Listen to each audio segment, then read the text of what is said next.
Ever consider an eco roof? Green roofs have for many years been popular in Europe. Yeah, in Honolulu, there may soon be a tax break for anyone who decides to go green. Think about it now. Pohinahina growing from the roof of your home. We have come to Manoa Valley, where this little plot of property is part of the UH School of Agriculture.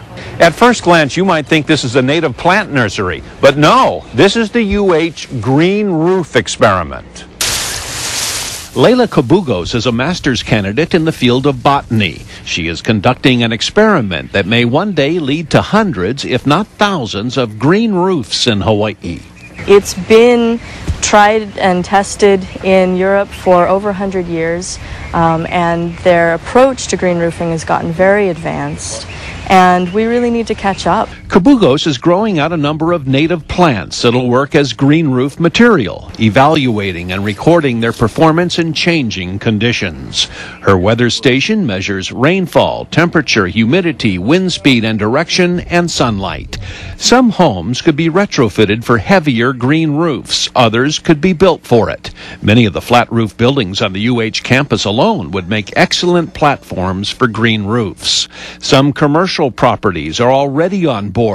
Princeville Resort has beautified its property with green roofs. Vegetated roof covers provide tremendous insulation. They cool and clean the air. They retain storm waters, which curbs runoff, and they decrease noise pollution. I don't believe in panaceas, but I feel like it brings a lot of elements, performance elements, that we're looking for into one package. Kabugos chose native species for her experiment, species able to adapt to stressful conditions.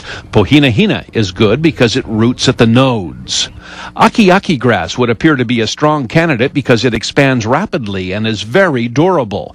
A kuli-kuli is a plant that's been used on floating platforms in the Alawai for remediation of water quality. This is a really flexible species, which makes it really promising for green roofs because it can withstand inundation. It can also withstand drought because it's a succulent.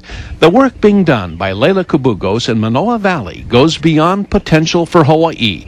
Her data will also be consumed by a growing international green roof community.